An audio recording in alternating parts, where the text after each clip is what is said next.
In this video, I will show you how to delete friends on Monopoly Go.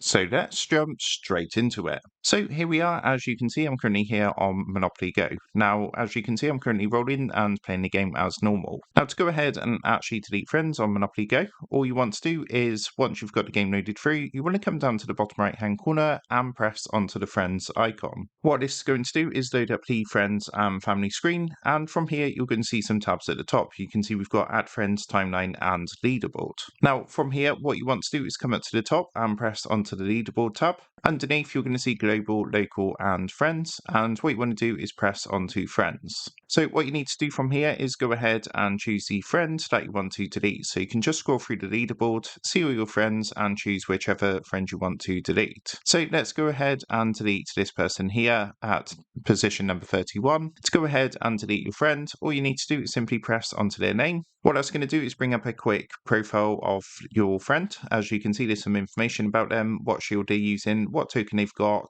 their reputation, and other information. Now, on this window, you're going to see a orange button with 3 dots. What you want to do is give that a press, and once you've done that, you're going to see the remove button pop up. So just go ahead and press onto remove. It's going to say, do you want to remove this person as a friend? So to confirm, just press the red remove button, and once you've done that, that's going to delete that person. As you can see, they're no longer showing up here. At number 31, we've now got one of my other friends showing up. So that is how to delete friends on Monopoly Go. With that being said, I hope this quick tutorial did help you out today, and if this did help you out, I would really appreciate it if you was to consider dropping down below the video, leaving a like, and also subscribing to the channel. With that being said, I just want to take a minute to thank you guys for watching this quick tutorial, and I will see you in the next video.